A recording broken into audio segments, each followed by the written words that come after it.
उनसे कहा कि जो असुर संपत्ति वाले हैं वो इस प्रकार से अपने को ऐसा मानते हैं, कहते इतना कार्य मैंने कर लिया है, इतना और कर्तव्य करने के लिए शेष बचा हुआ था, उसको मैं भविष्य काल में कर लूँगा। इतना मैंने धन कमा लिया है, इतना और आगे कमाना है। इतने राजाओं को मैंने जीत लिया है और इसके आगे जो थोड़े दुर्जय आदि राजा थे उनको भी भविष्य काल में जीत लूँगा। मैं धनाढ्य हूँ और कुलीन हूँ, मेरे जैसा कोई दूसरा नहीं है। मैं दान करता हूँ, नृत्य आदि करवाता हूँ, उनके लिए देता हूँ, प्रसन्न होता हूँ। इस प्रकार से वो अपने को मानते हैं। अनेक चित्त से भ्रमित होते रहते हैं और मोह जाल से आवृत रहते हैं और कामना की पूर्ति ही उनका परम पुरुषार्थ है। ऐसे जो व्यक्ति इस प्रकार से सेवन करते हैं तो कहते हैं नरक आदि की प्राप्ति उनको हो जाती है। और कहते हैं आत्म संभाविता अर्थात आत्मा की प्रशंसा सुनना चाहते हैं। आत्म संभाविता का अर्थ है कि अपनी प्रशंसा, दूसरे की प्रशंसा नहीं करते बल्कि अपनी प्रशंसा सुनना चाहते हैं। वो स्वयं ही अपनी बड़ाई करते हैं। अपनी बड़ाई व्यक्ति करता है नहीं, बहुत करते हैं व्यक्ति, अपने मुख से अपनी बड़ाई करते हैं। मैंने ये कार्य किया, मैंने ये कार्य किया, मैंने ये कार्य किया, इसको बड़ाई कोटि में कह लेते हैं, आती है। तो व्यक्ति अपने आप में बड़ाई करते रहते हैं। जैसे महापुरुष आदि ने उनकी बड़ाई नहीं करी। महापुरुष आदि जो बड़ाई करते हैं, प्रशंसा करते हैं, तो उनमें यथार्थ गुण पाया जाता है, किंतु जो स्वयं ही बड़ाई करता है उसमें वो यथार्थ गुण नहीं पाया जाता। स्तब्ध होते हैं, किसी के आगे झुकते नहीं हैं। वो धन मान और मद से युक्त रहते हैं और नाम मात्र यज्ञों के द्वारा यज्ञ करते हैं और दिखावा करते हैं और विधि पूर्वक नहीं कार्य करते। इन शास्त्र का उल्लंघन कार्य करते हैं, शास्त्र का उल्लंघन करके कार्य करते हैं। ऐसे गुणों से विशिष्ट रहते हैं। अब उसी को और आगे वर्णन करते हैं अहंकार को लेकर के। 18वें श्लोक का पाठ करते हैं। अहंकारम बलम दर्पम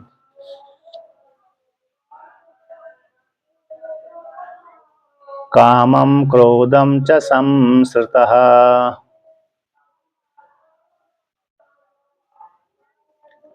मामात्म परदेहेषु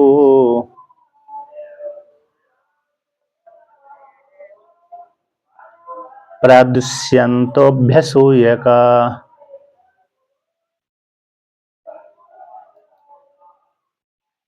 तो यहाँ पर कहते हैं अहंकारम, अहंकार से युक्त रहते हैं। जो तामसी गुण वाले हैं, तमोगुण वाले हैं, आसुरी संपत्ति वाले हैं, राक्षस संपत्ति वाले हैं, वो अहंकार से युक्त रहते हैं और बल का भी उनको घमंड रहता है। बल का भी कैसा रहता है, घमंड आदि रहता है। शारीरिक बल तो हो, जवान है तो शारीरिक बल रहेगा, है कि नहीं। और जो उनके पास में जो बल भी है तो दूसरे को दबाने के लिए है। दुष्ट जनों के पास में जो बल आता है वह दूसरे को परेशान करने के लिए होता है। एक श्लोक है, काव्य शास्त्र विनोदेन कालो गच्छति धीमताम व्यसनेन मूर्खाणाम निद्रया कलहेन वा। यानी जो महापुरुष होते हैं, सत्संगी होते हैं, सत्य का आचरण करने वाले होते हैं, साधु कर्म करने वाले हैं, तो उनका जीवन तो ज्ञानी आदि होते हैं, स्वाध्याय आदि करते करते उनका जीवन व्यतीत होता है। सत्कर्म करते करते, स्वाध्याय करते करते उनका जीवन व्यतीत होता है सज्जनों का। और जो दुर्जन होते हैं तो काव्य शास्त्र विनोद है ना, काव्य शास्त्र या ग्रंथ हो गया, कोई भी हो गए, उनके विनोद में इसमें ऐसा कहा गया, उसमें ऐसा कहा गया है, पूर्वा पर्यालोचन करते हुए अपना जीवन व्यतीत कर देते हैं।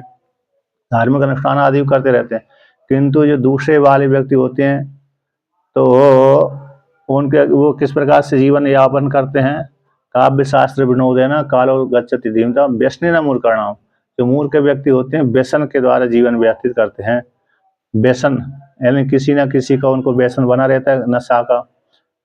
काव्य शास्त्र विनोदेन कालो गच्छति दीनता व्यसनेन मूर्खणाम निद्राया कलहन्वा। निद्रा निद्रा सोते रहते हैं और कलह करते रहते हैं।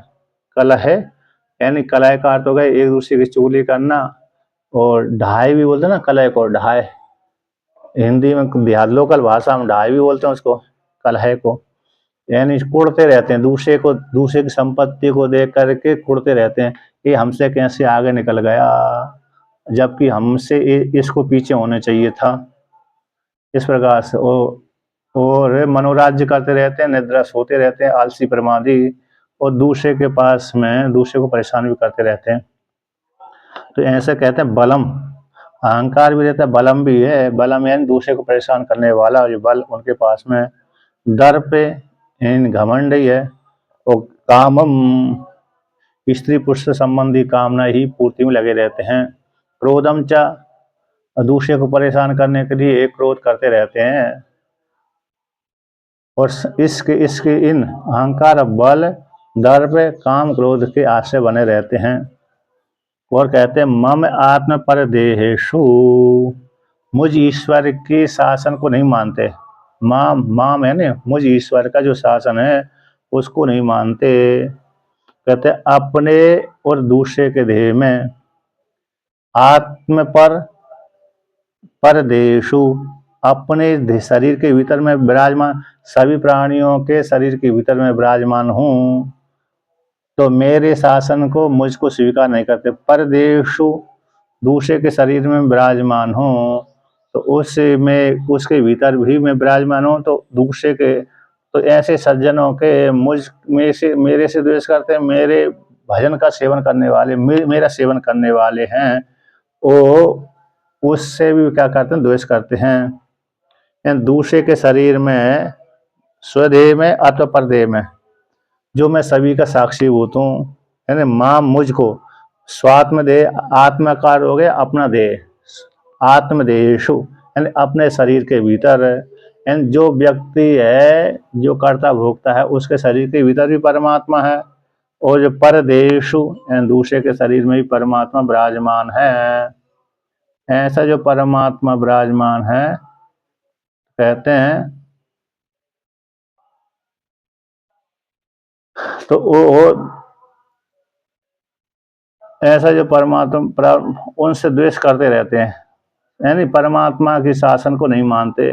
जो अपने शरीर के भीतर रह रहे परमात्मा उसको नहीं मानते। परदेशो दूसरे के शरीर में विराजमान परमात्मा है, उस परमात्मा को भी नहीं मानते। चाहे अपने शरीर के भीतर हो, चाहे दूसरे के शरीर के भीतर रहने वाले जो परमात्मा उसको स्वीकार नहीं करते। प्रादुष्यंतो द्विसंतो अभ्यसूयिका, और कहते हैं जो मेरा मुझ परमात्मा का सेवन करने वाले हैं, ऐसे उनसे द्वेष करते रहते हैं। मेरे शासन को भी नहीं मानते, और मेरा जो शासन मानने वाले हैं उनसे द्वेष करते हैं। अभ्यसूयिका का अर्थ कर दिया, अर्थात जो उसमें, जो सज्जनों में जो गुण हैं उन गुणों को स्वीकार नहीं करते, सहन नहीं कर पाते, और उनकी निंदा चुगली आदि करते रहते हैं। अभ्यसूयिका का अर्थ हो गया बुराई आदि, बुराई कमी निकालते रहते हैं। ऐसे व्यक्ति कोई अच्छा कार्य करे ना, तो अच्छा कार्य करे तो पड़ोसी उसके क्या कर देते हैं, कुछ ना कुछ तो कमी निकालते ही रहते हैं। निकालते कि नहीं निकालते, निकाल देते हैं।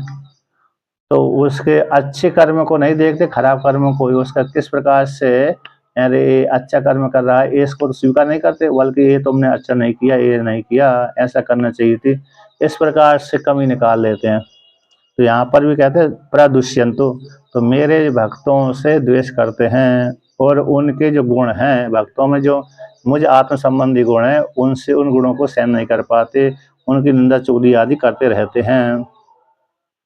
इस प्रकार से भगवान ने कहा, यानी अभ्यसूय का सर्वत्र गुण वेदयुक्त वाले समाधि गुणों को मैं तो समर्थ नहीं होते। अभ्यसूय का दुष्टि का अर्थ करते हैं सभी जगह गुणों में, वेदोक्त गुणों में, समाधियों में, वो जो दुष्ट व्यक्ति होते हैं वो तो समर्थ नहीं होते। किंतु जो दूसरे व्यक्ति इसका सेवन करते हैं तो उनके दोषों को, उनके कहते हैं अरे उनमें जो गुण पाए जाते हैं उन गुणों को स्वीकार नहीं कर पाते। असक्तत्वादि लक्षण दोषों को आरोपयन्ते, तो जो उन दोषों को, उनके ऊपर दोषों को आरोपण करते रहते हैं, जो सज्जन व्यक्ति होते हैं उनके ऊपर ये दुष्ट वाले व्यक्ति क्या करते रहते हैं, दोषों को आरोपण करते रहते हैं, उनकी कमी ना कुछ कमी निकालते रहते हैं। ऐसा वर्णन कर दिया। अब आगे इसका व्याख्यान करते हैं। अव्यसूय का गुणों में दोष, अव्यसूय का दूसरा अर्थ है गुणों में दोषों को आरोपण करना, है ना। सन्मार्ग में जो सेवन करने वाले व्यक्ति होते हैं ना, इसमें सन्मार्ग का सेवन करने वाले व्यक्ति हैं, उन व्यक्ति में कमी निकालना, उनका जो अच्छा कर्म है उस अच्छे कर्म की प्रशंसा न करना, बल्कि उनके मार्ग में उनके जो गुण हैं उन गुणों में दोष निकालना। इस प्रकार से कार्य करते रहते हैं, उनसे द्वेष भी करते रहते हैं। कौन करते रहते हैं? जो व्यक्ति अरे दूसरे को तमोगुण प्रधान वाले, आशी संपत्ति वाले, तमोगुण प्रधान वाले, राक्षस वाले, ऐसे वो व्यक्ति, दुष्ट वाले व्यक्ति परेशान करते रहते हैं। अब भगवान भास्कर इसका व्याख्यान करते हैं।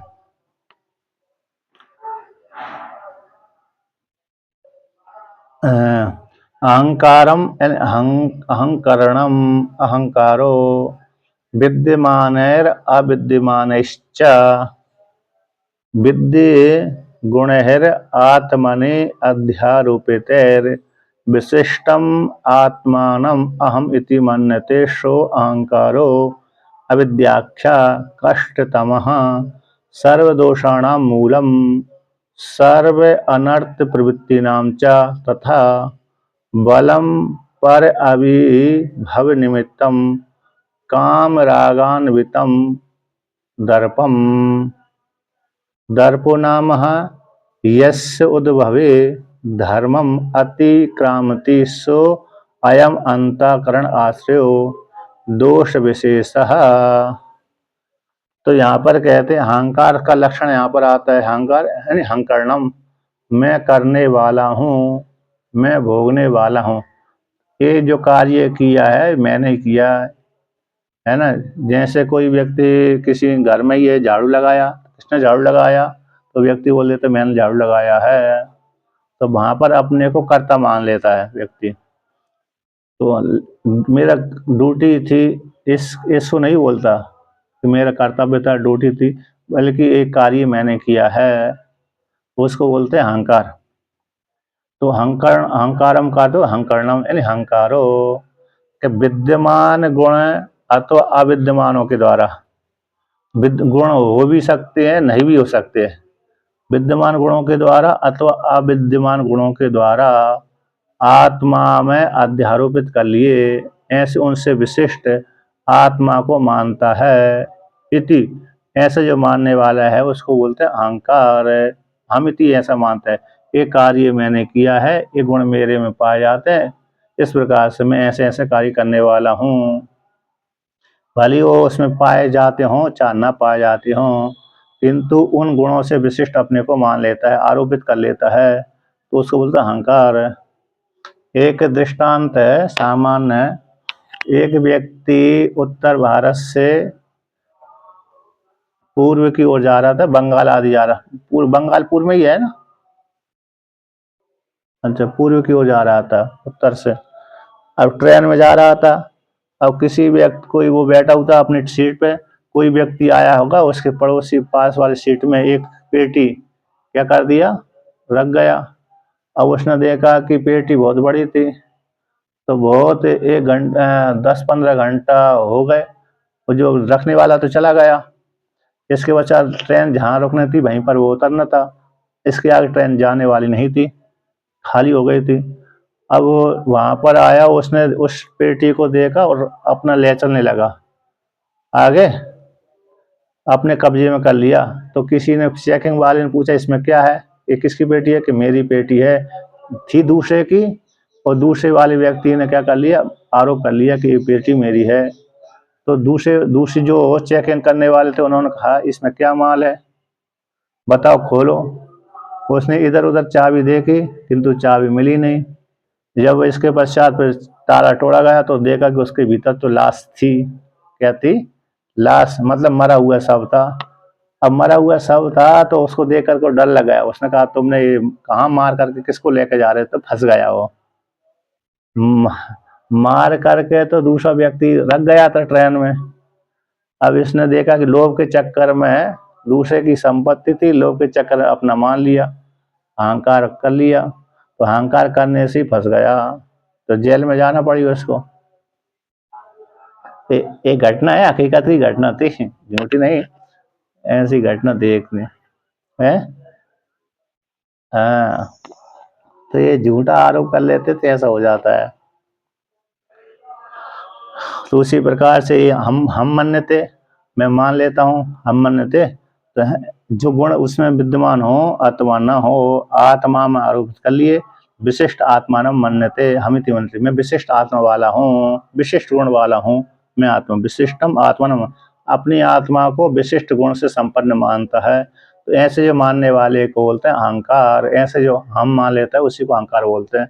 वो कैसे? अविद्या का एक गुण है, अविद्या का कारण है।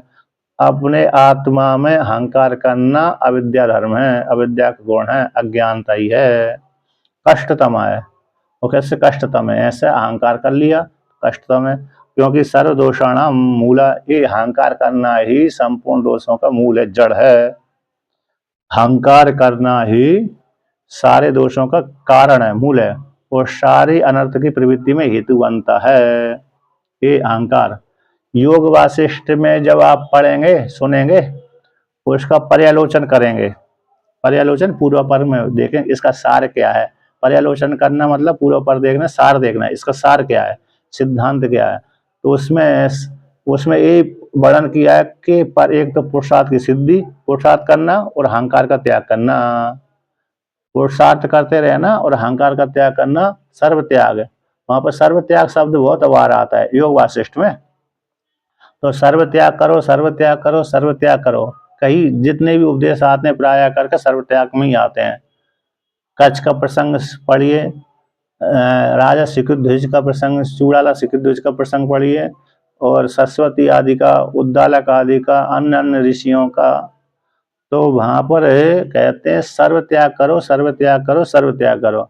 तो उसमें सर्व त्याग इसी का आता है कि अहंकार का त्याग करो।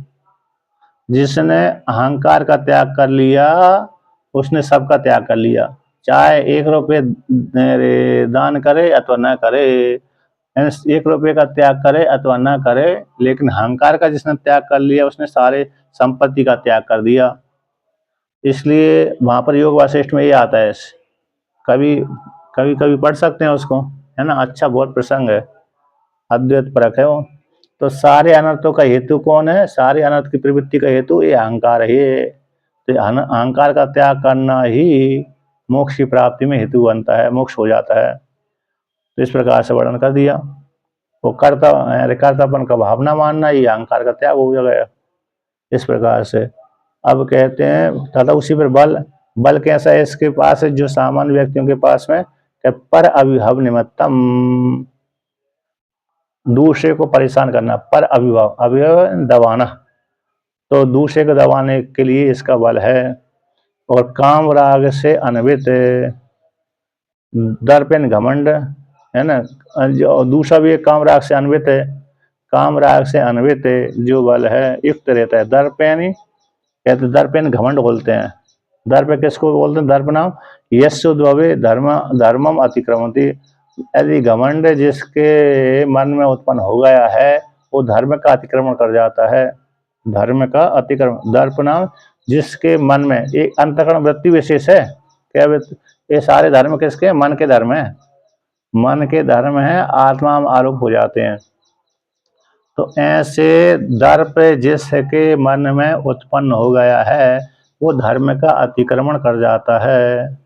सो अयम अंतःकरण आश्रय दोष विशेषा, ये अंतःकरण के आश्रय करके रहता है, मन की वृत्ति, मन की एक वृत्ति विशेष है, मन को आश्रय करके। अंतःकरण यानी मन बुद्धि चित्त अहंकार, तो तो मन बुद्धि चित्त अहंकार जो अंतःकरण है उसी को आश्रय करके रहता है। अब निमित्त बना करके होता है घमंडी, दर्प भी यानी घमंड भी हर समय नहीं उत्पन्न होता है क्या नहीं, हर समय उत्पन्न नहीं होता, निमित्त में निमित्त को लेकर के होता है। जब कभी कोई निमित्त बन गया तो उत्पन्न हो जाता है, संस्कार रूप में बैठा रहता है, जब जब निमित्त आएगा तब तक उत्पन्न हो जाएगा। तो इसी त्याग करते पड़ते दोष विशेष है, ये भी दर्प कैसे दोष विशेष है। और बल भी कैसा हो गया, पर दूसरे को अभिभव करने का निमित्त है, काम राग से अन्वित है, ये बल हो गया था। दर्पेन दिखावा घमंड जिसके मन में उत्पन्न हो गया है वह धर्म का अतिक्रमण कर जाता है और अंतःकरण को आश्रय करके रहता है, दोष विशेष है। अब काम को कहते हैं, काम किसको कहते हैं,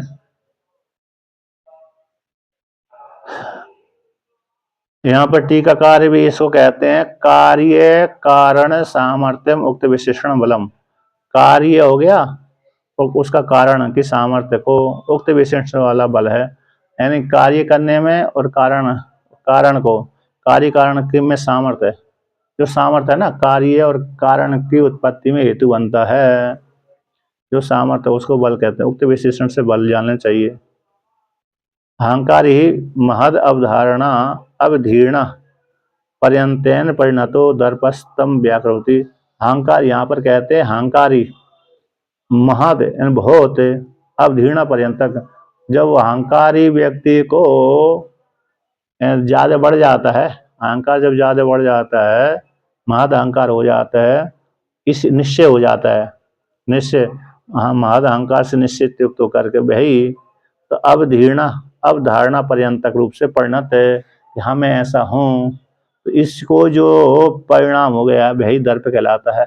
दर्प भी एक ऐसे अहंकार पूर्वक ही दर्प होता है, अहंकार का एक भेद विशेष हो गया।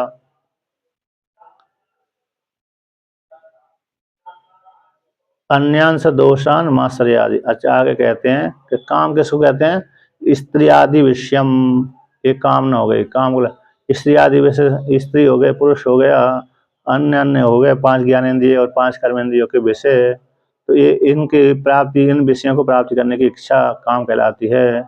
क्रोधम अनिष्ट विषयम, विषयम है, क्रोध बोलते अनिष्ट विषय को, अनिष्ट को विषय करने वाला, जो नहीं, जहाँ पर क्रोध नहीं करना चाहिए वहाँ क्रोध कर रहा है, जहाँ पर क्रोध करना चाहिए वहाँ पर क्रोध नहीं करता, अनिष्ट विषयम।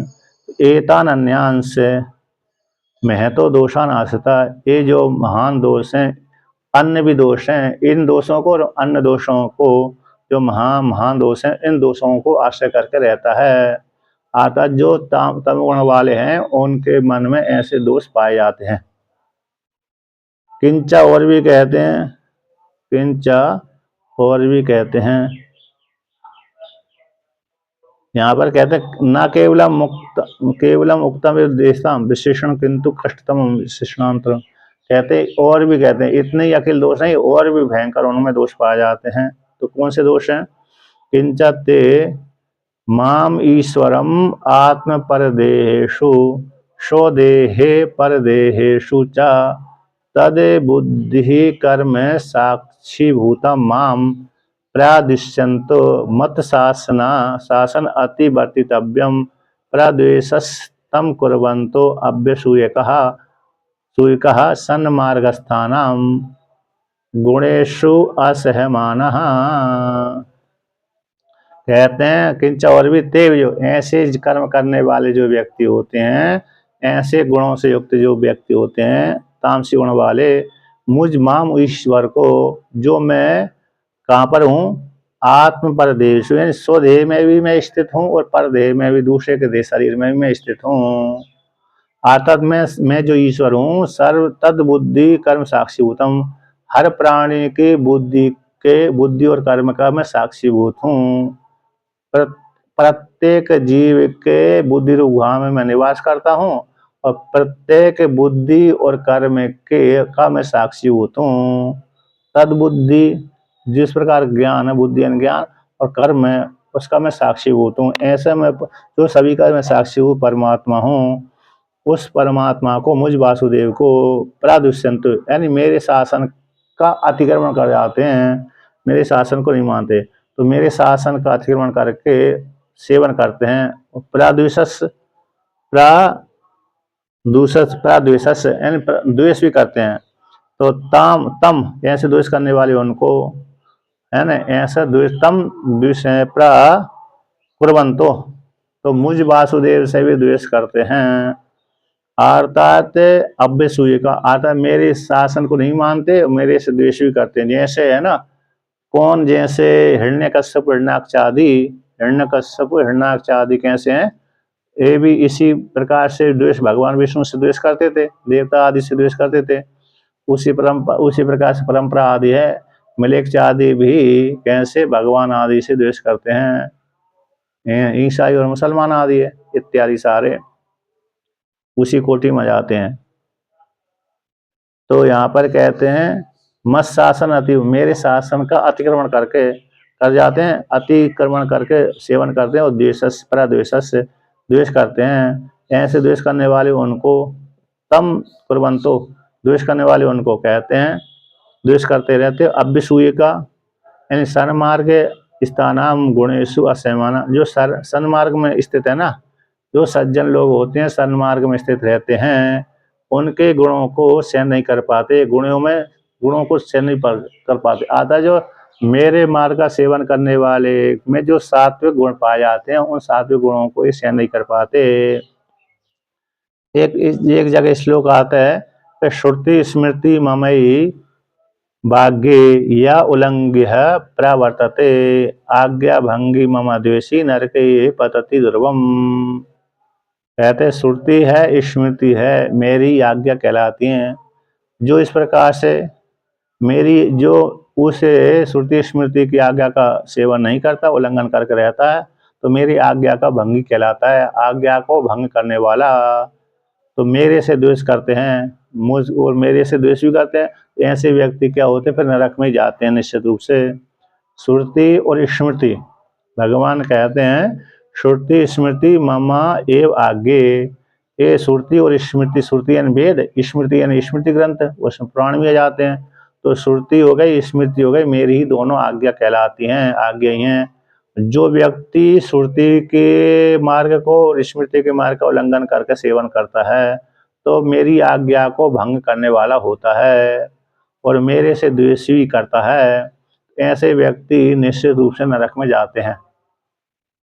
तो जो भगवान से द्वेष करेगा तो नरक में जाएगा, और जो सज्जन व्यक्ति उस भगवान से प्रेम करते हैं, उनके गुणों को सहन नहीं कर पाते, उनके गुणों को क्या नहीं कर पाते, सहन नहीं कर पाते।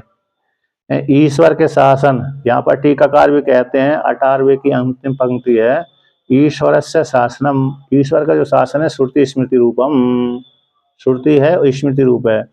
तद जो श्रुति स्मृति रूप जो शासन है उसको अतिवर्तितव्यम, अतः उसका अतिक्रमण करके सेवन करते हैं। कौन, जो तमोगुण वाले हैं। तद उक्तार्थ ज्ञान अनुष्ठान परांग मुखत्व, जो श्रुति और स्मृति में जो अरे अर्थ कहा गया है, अर्थ यानी विषय का ज्ञान, अर्थात ज्ञान का प्रतिपादन किया गया है, उसके अनुष्ठान से परांगमुख होते हैं, उसके अनुष्ठान से परांगमुख, अतः उसका सेवन नहीं करते। जो श्रुति और स्मृति में जिस मार्ग का प्रतिपादन किया गया उसका सेवन नहीं करते, जो निषेध किया गया उसका सेवन आदि करते रहते हैं। इस प्रकार से वेद से विरुद्ध आचरण करते हैं। वेद विहित धर्म कहलाता है, वेद निषिद्ध अधर्म कहलाता है। तो वेद विहित से विरुद्ध आचरण करने वाले होते हैं, वो वेद निषिद्ध आचरण करने वाले होते हैं। तो ऐसे व्यक्ति फिर बाद में नरक में जाते हैं, ऐसा वर्णन कर दिया। अब 19वें श्लोक का पाठ करते हैं। तो क्या बोलते हैं, तानान तान अहम दिशतः क्रूरान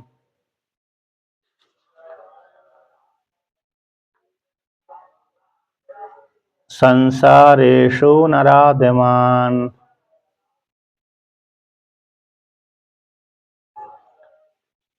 क्षिपाम्यजस्रमशुभान्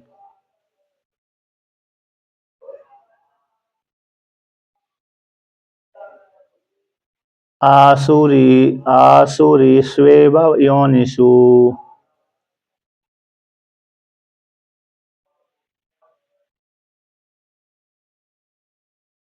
तो यहाँ पर वर्णन करते हैं, कहते हैं जो इस प्रकार से मुझ ईश्वर के शासन को नहीं मानते, मुझ ईश्वर से द्वेष करते हैं, जो ईश्वर का भजन करने वाले होते हैं उनसे भी द्वेष करते हैं, ऐसे द्वेष करने वाले व्यक्ति, कहते तेषां उक्त विशेषणम, जो असुर हैं, तो ऐसे उक्त विशेषण वाले असुरों को क्या होता है, भगवान क्या करते हैं, क्या दंड देते हैं कि तान द्विषिता, ऐसे द्वेष करने वालों को और क्रूर कर्म करने वालों को, क्रूरान द्वेषिता तान क्रूरान द्वेषिता, द्वेष करने वाले, ऐसे क्रूर कर्म करने वाले, भगवान से द्वेष करने वाले और क्रूर कर्म करने वाले, हिंसा प्राण वाले, ऐसे जो व्यक्ति हैं, जीव हैं, उनको हम यानी मैं वासुदेव परमात्मा ईश्वर, जो नरों में अदम हैं, नर अदमान, जो नरों में अदम हैं, इन उनको संसारेषु छिपामी, तो संसार में मैं डाल देता हूँ, अजस्रम निरंतर, अशुभान आसुरीषु एव योनिषु, कैसे नराधमान भी द्वितीया का बहुवचन है, क्रूरान भी द्वितीया का बहुवचन है, दुष्यता भी द्वितीया का बहुवचन है और तान भी द्वितीया का बहुवचन है। तो समान व्यक्ति, एक समान व्यक्तिगतम सामान्यतम, मतलब जो है सामान्यकरणत्म। तो जब भी हमारे अर्थ लगाते हैं तो जो एक व्यक्ति, जो समान व्यक्ति है उनको एक कोटि में डाल देते हैं, दूसरी व्यक्ति को दूसरी कोटि में डाल देते हैं। जैसे नराधमान क्रूरान दुष्टान, इनका एक ही अर्थ हो जाएगा, जिन नरों में अधम है, क्रूर कर्म करने वाले हैं, भगवान से द्वेष करने वाले हैं, ऐसे उनको उनको मैं हम यानी मैं वासुदेव परमात्मा, जो उनको संसार में भी कैसे, संसारेषु भी बहुवचन है सप्तमी का, योनिषु भी बहुवचन है सप्तमी का, आसुरीषु भी बहुवचन है सप्तमी का, उसको ऐसे उसमें तो क्या करते हैं, ऐसी असुर योनि में, संसार वाली संसार में भी कैसे असुर योनि में, ऐसे अशुभान भी द्वितीय का बहुवचन है, तो असुर योनियों में मैं डाल देता हूँ, छिपामी डाल देता हूँ। हम का कर्ता कौन है, छिपामी का कर्ता हमें। तो कैसे अजस्रम बोलते निरंतर वो असुर योनि में ही पड़े रहते हैं, संसार में नरक आदि में पड़े रहते हैं, यानी पशु है, पक्षी है, कीड़े है, मकोड़े है, ये बनते रहते हैं। जो क्रूर कर्म करने वाले होते हैं, शेर है, भालू है, चीता है, पशु है, पक्षी है, जानवर आदि, ये योनियां उनको प्राप्त होती रहती हैं जो क्रूर कर्म करते हैं। ऐसा इस प्रकार से भगवान ने वर्णन कर दिया, यानी उनको प्राय करके बार बार ये जो क्रूर कर्म करने वाले हैं, ऐसी योनि की प्राप्ति होती है। अब भगवान भास्कर इसका व्याख्यान करते हैं, कहते हैं तेषाम अहम तान अहम सर्वान् सन्मार्ग प्रतिपक्ष भूतान साधुदेशिणो द्विशताश्च माम क्रूरान संसारेषु एव नरक संसरण मार्गेषु नराधमान अधर्म दोषवत्वात् प्रक्षिपामि अजस्रम संततम अशुभान अशुभकारिणा आश्रिषु एव क्रूर कर्म प्रायासु व्याघ्र सिंहादि योनिषु क्षिपामि इति अनेन संबंधः। तान उनको मैं वासुदेव परमात्मा ईश्वर, ऐसे सभी को, ऐसे उनको जो सन्मार्ग के प्रतिपक्ष भूत हैं, सन्मार्ग के शत्रु कहलाते हैं, सन्मार्ग के प्रतिपक्ष हैं शत्रु, तो सन्मार्ग में चलने वालों के शत्रु कहलाते हैं। और साधु देशुणों, साधु से द्वेष करने वाले हैं, दुष्यता और मेरे से द्वेष करने वाले हैं, ऐसे क्रूर कर्म करने वाले उनको संसारेषु एव, संसार में ही, नरक में संसरण वाले मार्ग में ही, नरक में जिस प्रकार से जाते हैं ऐसे मार्ग में ही उनको मैं डाल देता हूँ। वो कैसे, नर अधमान, नरों में अधम हैं और अधर्म दोष वाले हैं, नरों में अधम हैं और अधर्म दोष वाले हैं, ऐसे उनको प्रक्षिपामी मैं डाल देता हूँ। यानी संसार में ही डाल देता हूँ, नरक वाले मार्ग में स्थित कर देता हूँ उनके कर्म से प्रेरित होकर के। ईश्वर ऐसा स्वतंत्र होकर के उनको नरक में नहीं डालता। जैसे यमराज जी है, स्वतंत्र किसी भी जीव को अच्छे अथवा बुरा फल नहीं देता। यमराज जी किसी को भी दंड, अच्छा फल और खराब दंड नहीं देता, बल्कि कर्म से जीवा यमराज जी उस जीव के कर्म से प्रेरित होकर के उसको अच्छा बुरा दंड देते हैं। शुभ कर्म है तो शुभ फल देंगे, अशुभ कर्म है तो अशुभ फल देंगे, लेकिन स्वतंत्र नहीं देते। कोई भी देवी देवता स्वतंत्र किसी भी जीव को अच्छा अथवा बुरा फल नहीं देता, बल्कि जितने भी सारे देवी देवता हैं वो उस जीव के अच्छे अथवा बुरे कर्म को देख करके उनको अच्छा बुरा फल प्रदान कर देते हैं। इस प्रकार से तो यहाँ पर भी भगवान कहते हैं कि मैं उनके जो नरक के संस्करण मार्ग में ऐसे नरों में अधम जो अधर्म दोष से युक्त हैं उनको उसमें डाल देता हूँ। अजस्रम संततम निरंतर, संततम का निरंतर, तनु विस्तारे अशुवान यानी अशुभकारिणा यानी आश्री योनियों में, अशुभ कर्म करने वाली जो योनि है उसमें क्रूर कर्म प्राया करके, तो जो क्रूर कर्म करने वाले हैं ऐसे उस योनि में डाल देते हैं। वो कौन से? व्याघ्र सिंगादि योनिषु। तो यहाँ पर क्रूर कर्म प्रायासु बोल दिया, प्राया करके क्रूर कर्म करते रहते हैं, कभी कभी नहीं भी करते हैं, कभी कभी वो क्रूर कर्म नहीं भी करते हैं, कभी कभी करते रहते हैं, ज्यादातर करते रहते हैं। तो जैसे ज्यादातर क्रूर कर्म करने वाले हिंसा प्राण वाले व्यक्ति उनको मैं प्राय करके व्याघ्र सिंह आदि योनि में डाल देता हूँ। और व्याघ्र भी क्रूर कर्म करता है, शेर भी क्रूर कर्म करता है, दूसरे को मारेगा नहीं तब तक उसका आहार भी नहीं सिद्ध होगा। जैसे हाथी है, गौ आदि है, अन्य जो शाकाहारी जानवर होते हैं, पशु होते हैं, तो वो दूसरे की हिंसा नहीं करते। तो हिंसा कौन करता है? जो मांसाहारी होता है। तो मांसाहारी ही प्राय करके हिंसा करता है, प्राय करके। तो जैसे मांस खाने वाला शेर होता है, शेर है, अरे चीता है, अन्य अन्य जानवर हैं जो मांसाहारी होते हैं, वो दूसरे को हिंसा करके खाते हैं, दूसरे को मार करके खाते हैं। तो इसलिए क्रूर कर्म वाले प्राय योनियों में यानी व्याघ्र सिंह आदि योनियों में छिपामी इति अन्य संबंध, इस प्रकार जान लेना चाहिए। ऐसे भगवान नहीं तो भगवान यदि डालेंगे, भगवान स्वयं ही उस जीवात्मा को शेर बना दें अथवा देवता बना दें तो भगवान में पक्षपात दोष आ जाएगा। कैसा आ जाएगा? भगवान में पक्षपात दोष आ जाता है।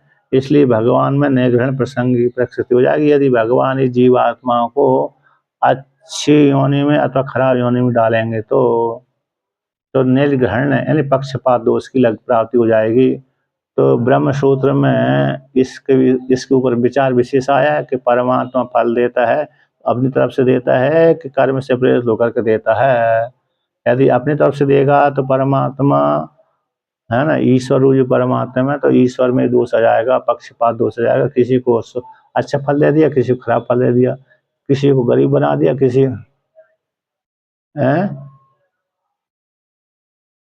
हाँ उसको पक्षपात दोष है। नहीं तो फिर व्यक्ति, भगवान ने अपने भक्तों को लिए अच्छा सुख दे दिया, जो भगवान की भजन नहीं करते उनको खराब सुख नहीं दिया, है ना, ऐसा दुख दे दिया। जैसे जहाँ पर होते हैं ना, जहाँ पर अरे किसी किसी ऐसे बहुत बालक पढ़ते हैं एक स्थान पर, जब किसी से प्रेम हो जाता है रसोइया का, तो उसको ठीक ठाक भोजन दे देता है, अच्छा अच्छा भी दे देता है, और जिससे प्रेम नहीं होता उसको ऐसे ही खिला देता है। जहाँ रसोई घर में बहुत, जहाँ 20 25 50 जने भोजन करते होंगे विद्यार्थी, तो कभी कभी रसोई अच्छी प्रकार से बना करके जिससे ज़्यादा प्रेम हो गया, लगाव हो गया, उसको अच्छा भोजन दे दिया, इसको लगा नहीं हुआ सामान्य दे दिया। ये लोक में देखा जाता है, होता कि नहीं होता? होता ही रहता है। उसी प्रकार से यदि परमात्मा भजन करने वाले को सुख देता है और भजन नहीं करते उसको दुख दे देता है, तो परमात्मा में क्या हो जाएगा? दोष आ जाएगा। तो न्याय घृण पक्षपात दोष हो जाएगा। तो इसलिए पक्षपात से दोष बचने के लिए भगवान कहते हैं मुझ में कोई पक्षपात दोष नहीं, मैं बल्कि कर्म से प्रेरित होकर के ही फल देता हूँ। जिस जीवात्मा का जैसा कर्म है उसी कर्म के अनुसार मैं उसको फल भुगाता हूँ। अपनी तरफ से कोई भी फल नहीं देता, ना उसको गरीब बनाता ना अमीर बनाता, बल्कि उसके कर्म को देख करके ही मैं उसको अभी अमीर और गरीब बनाता हूँ। उस अमीर वाले कर्म है तो अमीर वाले कर्म का फल दे देता, गरीब वाले कर्म है तो गरीब वाले फल को कर्मों का फल दे देता है। इस प्रकार से ईश्वर में कोई दोष नहीं आता। अब भगवान भास्कर आगे आगे आगे का भगवान श्री कृष्ण अर्जुन से कहते हैं, 20वें श्लोक को पाठ करते हैं।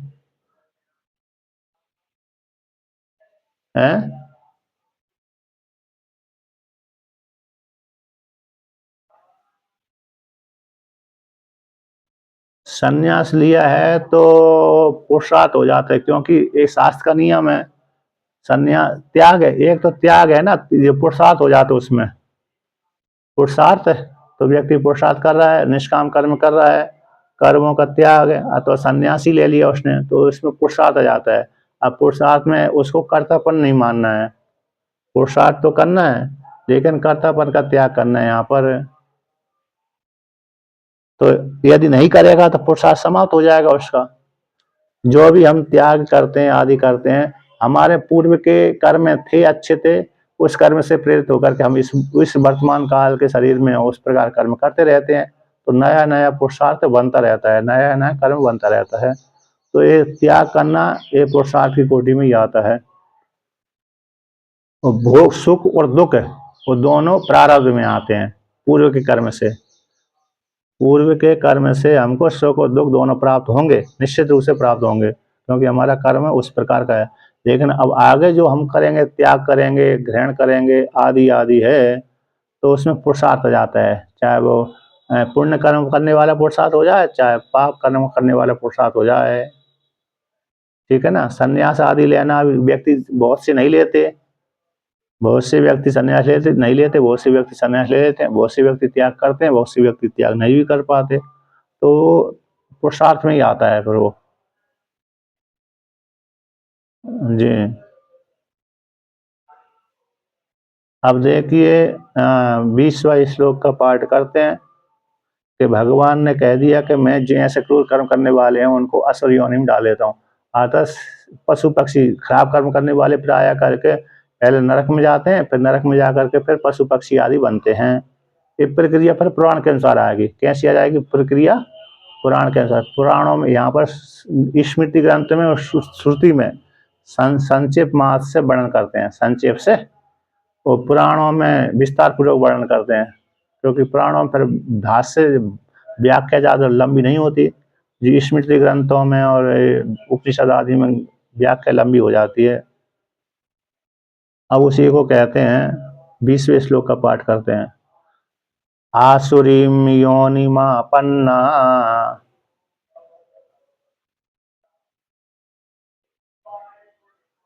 मूढ़ः जन्मनि जन्मनि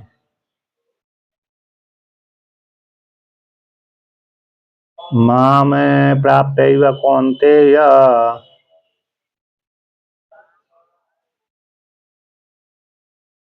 ततो यान्ता धमां गतिम्।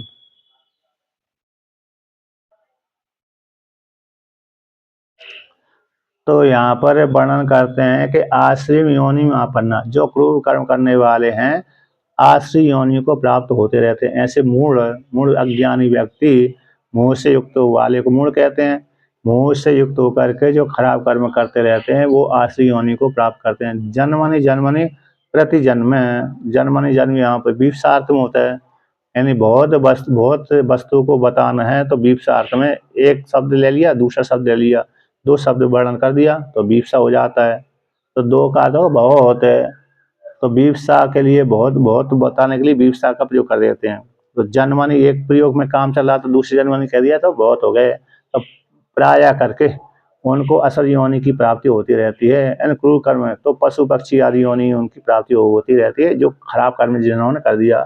जैसे जैसे एक ब्राह्मण को मार दिया किसी ने, युद्ध क्षेत्र को छोड़ करके सामान्य ब्राह्मण को मार दिया, अब उसका एक एक जन्म में ही पाप का फल मिलेगा ऐसा नहीं है, और उसको 10 जन्म में, 15 जन्म में, 20 जन्म लेनी पड़ेगी, उस पाप का फल इतना बड़ा हो जाता है। इस प्रकार से पर और अन्य पशु पक्षी योनि में जाना पड़ेगी। तो उसी प्रकार से यहाँ पर हो गया, जैसे किसी ने महापुरुष का अपमान कर दिया तो ऐसे व्यक्ति को कई जन्म लेना पड़ती है, तब वो पाप की निवृत्ति होती है और कष्ट प्राप्त होता रहता है। तो कहते हैं यहाँ पर है, अब जो प्रत्येक जन्म में प्राय करके आसुर योनि को प्राप्त, क्रूर कर्म वाली योनि को उनकी प्राप्ति होती रहती है। जो माम अप्राप्य कौनते हे कौनते, मुझको प्राप्त न होकर के मुझ वासुदेव परमात्मा का सेवन करते नहीं है तो मेरे को प्राप्त नहीं होंगे। यदि मुझ वासुदेव परमात्मा का सेवन करेंगे तो मुझको प्राप्त हो जाएंगे, सुख आदि की प्राप्ति हो जाएगी, देवलोक आदि फल की प्राप्ति हो जाएगी, और ज़्यादा मेरा भजन किया मुझ परमात्मा की प्राप्ति हो जाएगी। तो मेरे को न प्राप्त, जो क्रूर कर्म करने वाले मूल अज्ञानी व्यक्ति हैं, मुझ परमात्मा वासुदेव ईश्वर को प्राप्त न होकर के, ततो इस प्रकार न होने से यान्ति अधमाम गतिम, अधम गति को प्राप्त होते हैं। अधम गति का अर्थ, अधम का अर्थ यही हो गया कि अरे असुर पशु पक्षी आदि योनि की अधम गति का अर्थ यही होता है, पहले नरक में जाएंगे। जो क्रूर कर्म करने वाला व्यक्ति है पहले नरक में जाता है, नरक से फलों का, कर्मों के फल का भोग करके शोधित करा के फिर पशु पक्षी आदि में योनि में आ जाता है। फिर पशु पक्षी आदि योनि का भोग करके फिर व्यक्ति कहाँ पर आ जाता है, अरे इसमें आ जाता है देव, अरे मनुष्य योनि में आ जाता है। वैषम्य नैर्घृण्ये नहा साक्षिपत्वा तथा दस्यति, ये सूत्र है। वैषम्य नैर्घृण्ये नहा साक्षिप सा सपेक्षत्वा तथा ही दर्शयति, ये ब्रह्म सूत्र का सूत्र है। कौन सा है, मेरी टीका मधुसूदन टीका मुद्रित किया गया। वैषम्य नैर्घृण्ये न सपेक्षत्वात् सापेक्षत्वात् तथा ही दर्शयति, आता ईश्वर में कोई अरे नैर्घृण्य दोष नहीं आता, सापेक्ष ईश्वर, ईश्वर किसी का पक्षपात नहीं लेता, बल्कि कर्म से प्रेरित होकर के जीवात्मा को कर्म का फल उगाता है। तो इस प्रकार से तो जीव जो क्रूर कर्म करने वाले हैं असुर योनि को प्राप्त हो जाते हैं, क्रूर कर्म वाली योनि को प्राप्त हो रहते हैं और अधम गति को प्राप्त हो जाते हैं, ऐसा वर्णन कर दिया। अब भगवान भास्कर इसको व्याख्यान करते हैं कि आसुरीम योनिम आपन्ना प्रतिपन्ना मूढ़ा जन्मनि जन्मनि अविवेकिना प्रतिजन्म तमो बहुलासु एव योनिषु जायमाना अधो गच्छन्तो मूढ़ा माम ईश्वरम अप्राप्य अना अनासाद्य ही कौन्ते ततस्तस्माद् अपि यान्ति अधमाम निकृष्टतमाम गतिम। कहते हैं आसुर योनि को अपन्न प्रतिपन्ना प्राप्त हो जाते हैं। कौन मूढ़ है, अविवेकी, जो अविवेकी है जन्म जन्म में आसुर योनि को प्राप्त होते रहते हैं, प्रत्येक जन्म में। यानी कौन सी योनि को प्राप्त हो जाते हैं, तमो बहुल वाली योनियों में, इसमें तमो गुण की प्रधानता है, ऐसी वाली योनियों में प्राप्त हो रहते हैं। अतः पशु पक्षी आदि योनि की प्राप्ति उनको हो जाती है। मनुष्य आदि योनि भी प्राप्त हो जाएगी, तो मनुष्य आदि योनि भी प्राप्त होगी तो तमो प्रधान वाले रहेंगे, क्रूर कर्म करने वाले रहेंगे। अब आगे कहते हैं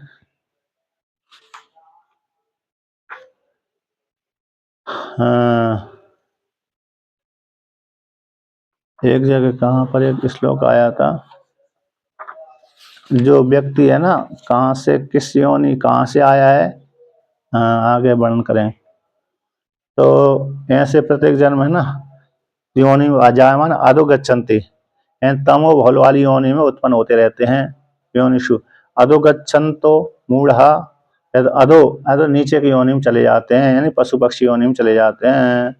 अर्थात ऐसे असुर योनि को प्राप्त होकर के प्रत्येक जन्म में अज्ञानी व्यक्ति तमो बहुल वाली योनियों में, जिसमें अज्ञानता पाई जाती है, ऐसी योनियों में उत्पन्न होते रहते हैं और अधोगच्छन्ति पशु पक्षी योनि में चले जाते हैं। ऐसे मूढ़ माम ईश्वर को न प्राप्त करके, मुझ ईश्वर रूप परमात्मा को प्राप्त न करके, अप्राप्य यानी अनासाध्य, असाध्य न करके, हे कौनते तथा तस्मा, इसलिए मेरे को प्राप्त नहीं होते, इसका अस्मा जिस कारण, तस्मात उसी दृश्य यान्ति अधमाम निकृष्टतमाम गतिम, निकृष्ट से निकृष्टतम वाली योनि को प्राप्त होते हैं। माम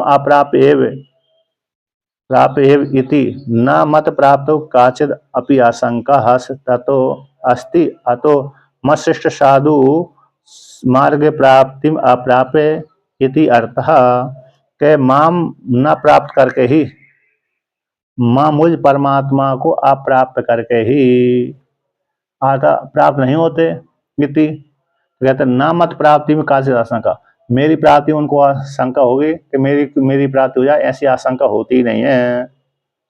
यानी मेरी प्राप्ति में जो किस प्रकार मुझ परमात्मा की प्राप्ति कैसे होगी कि सन्मार्ग का सेवन करना पड़ेगी।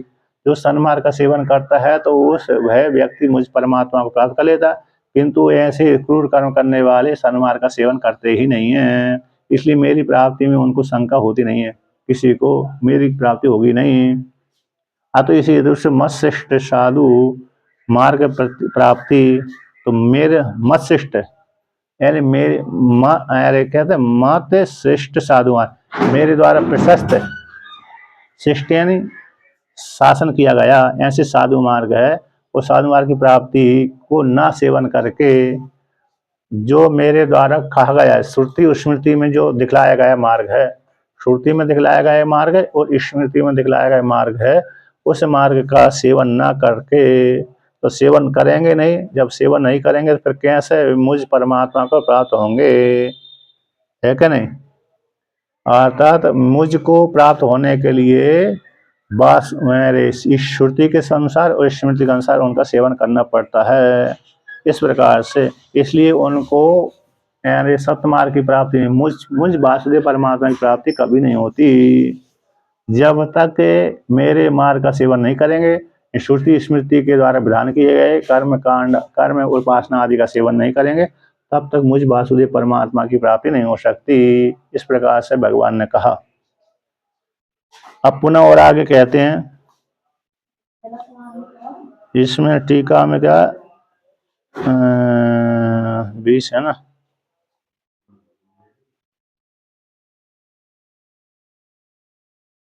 जिस योनि में जाता है ना व्यक्ति, उसी योनि के अधीन होकर कर्म करता है, तो और इसी प्रकार क्रूर कर्म करते करते करते करते अधा योनि को ही जाता रहता है, भोगता ही रहता है, ऐसा वर्णन कर दिया। अब पुनः और कहते हैं कि सर्वस्या को कहते हैं कि कैसे आश्री संपादनम अनंत भेदवती पुरुष आयुषेण अपि परिहर्तुम शक्य इति। कैसे व्यक्ति यहाँ पर कहते हैं कैसे आश्री संपादन, आश्री संपत्ति कैसे अनंत भेद वाली है, आश्री जो संपत्ति है अनंत भेद वाली है, तो अनंत भेद वाली होने के कारण पुरुष की आयु तो 100 वर्ष की होती है, पुरुष की आयु कैसे 100 वर्ष की आयु होती है, उस आयु में कैसे व्यक्ति उस आश्री योनि को त्याग कर सकता है ना, कैसे त्याग कर सकता है, तो परिहार करने के लिए कैसे शक होगा, इति आशंका को लेकर कहते हैं कि सर्वस्या आसुर्यः संपदः संक्षेपो अयम उच्यते, कि संपूर्ण जो आसुरी संपत्ति है, जितनी भी आसुरी संपत्ति है, उस आसुरी संपत्ति का संक्षेप के लिए यहाँ पर कहते हैं, क्योंकि आसुरी संपत्ति का भेद अनेक अनंत भेद वाली आसुरी संपत्ति होती है, तो कहाँ तक एक व्यक्ति एक जन्म में उसको त्याग कर सकता है, उसके लिए यहाँ पर कहते हैं जितनी भी आसुरी संपत्ति है उसको संक्षेप के लिए, संक्षेप पूर्वक अयम है संक्षेप से कहते हैं, यस्मिंस त्रिविधे सर्वे आश्री संपद भेदो अनंतो अपि अंतर्भवति यत् परिहारेण परिहृतश्च भवति तन यन मूलम सर्वस्य अनर्थस्य तद एतद उच्यते, कि जो संपूर्ण आश्री संपत्ति को यहाँ पर संक्षेप से कहते हैं, यह जो आश्री संपत्ति है, कि जिस 3 प्रकार की जो आश्री संपत्ति है, यस्मिन त्रिविधे 3 प्रकार की आश्री संपत्ति में सारी आश्री संपत्ति का अंतर्भूत हो जाता है। त्रिविधे इन 3 प्रकार के। ये आसुरी संपत्ति का जो भेद है सर्व संपूर्ण, इस प्रकार से आसुरी संपत्ति है उसका जो भेद है सर्व आसुरी संपत्ति भेद है, इस 3 प्रकार में ही अंतर्भूत हो जाते हैं। अनंत भेद वाली जो आसुरी संपत्ति है वह 3 प्रकार की इसमें ही अंतर्भूत हो जाता है। तो 3 प्रकार, काम क्रोध लोभ है, काम है, क्रोध है, लोभ है। तो इस प्रकार से यहाँ पर जो 3 प्रकार के जो आगे वर्णन करेंगे इसमें ही सारी संपत्ति का अंतर्भूत हो जाता है। जितने भी आसुरी संपदा है वो सारी आसुरी संपदा जो अनंत भेद वाली है, अनंत भेद वाली आसुरी संपदा है उसको आगे जो दिखलाया जा रहा है 3 प्रकार की जो संपत्ति है उसमें अंतर्भूत कर देते हैं। अनंत भेद वाली आसुरी संपत्ति को 3 में ही अंतर्भूत कर देते हैं। तो अपि अंतर्भवती, तो जिस 3 प्रकार की संपत्ति को हमने त्याग कर दिया कि यत परिहारेण, जैसे 3 प्रकार की संपत्ति को काम क्रोध लोभ को त्याग कर देने से परिहृतस्य भवति, इनका त्याग कर दिया तो आसुरी संपत्ति का भी त्याग हो जाता है। 3 प्रकार के काम क्रोध लोभ के त्याग कर देने से आसुरी संपत्ति, संपूर्ण आसुरी संपत्ति का त्याग हो जाता है, क्योंकि वह काम क्रोध लोभ, काम है, क्रोध है, लोभ है, तीनों ही कहते सर्वस्य अनर्थस्य, संपूर्ण अनर्थ का हेतु कहलाता है। तद एतत् उच्यते, उसी को यहाँ पर वर्णन करते हैं। तद एतत् उच्यते त्रिविधम इति, एक कामना ही संपूर्ण अनर्थ का हेतु कहलाती है। कैसे कहलाती है? कामना ही संपूर्ण अनर्थों का हेतु। तो उसके लिए यहाँ पर 21वें श्लोक का पाठ कर लेते हैं, ठीक है ना। त्रिविधम नरकस्येदम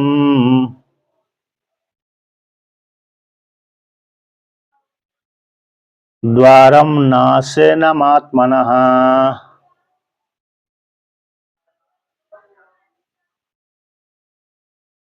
कामः क्रोधस्ततः लोभस्य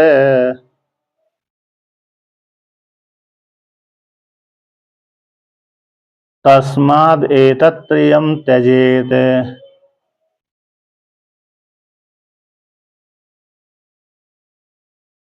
कहते हैं त्रिविधम इदम द्वारम नाशनम आत्मनः नरकस्य, नरकस्य इदम द्वारम, त्रिविधम नरकस्य त्रिविधम इदम द्वारम, ये 3 नरक के द्वार कहलाते हैं। 3 कैसे? 3 नरक के है जो 3 इदम यानी है, द्वार नरक के द्वार हैं कौन? 3। वो आत्मना नाशनम, आत्मा को नाश करने वाले हैं, इन आत्मा को संसार में डालने वाले हैं। इस 3 प्रकार के दरवाजे में जो प्रवेश कर गया उसका फिर निकलना मुश्किल हो जाता है। इसलिए आत्मा के नाश करने में आता, आत्मा को नीचे की योनि में ले जाने के लिए ये दरवाजे हैं। वो दरवाजे कौन है? जो आत्मा को नीचे की योनि में ले जाते हैं। नाशनम का अर्थ हो गया नीचे की योनि में ले जाना, उस प्रकार से। तो कौन है? काम है पहला, क्रोध है दूसरा, लोभ है तीसरा। तो काम क्रोध लोभ ये 3 नरक के दरवाजे कहलाते हैं। कोई कामना से व्यक्ति जब कामना हो गई तो उसकी प्राप्ति के लिए प्रयत्न करेगा। अब पूर्ति हो गई तो राग बढ़ गया, पूर्ति नहीं हो गई तो क्रोध हो गया। पूर्ति हो गई तो राग बढ़ जाता, लोभ भी आ जाता, राग भी बढ़ जाता है। और पूर्ति नहीं हो पाई तो क्रोध बढ़ जाता, क्रोध बढ़ जाएगा तो फिर व्यक्ति उस कामना पूर्ति के लिए दूसरे की हिंसा आदि कर देता है। इसलिए काम है, क्रोध है, लोभ है, तीनों नरक के दरवाजे कहलाते हैं। इसमें ये नरक के दरवाजे 3 में जो प्रवेश कर गया तो इससे बचना मुश्किल है। इसलिए भगवान कहते हैं ये नरक के दरवाजे तीनों को त्रयम त्यजेत, तीनों को त्याग कर देना चाहिए, है नहीं। काम क्रोध लोभ को त्याग कर दो तो संसार का त्याग कर दिया। इस प्रकार से भगवान श्री कृष्ण ने अर्जुन से कहा। अब आगे का पाठ अगले दिन करेगा।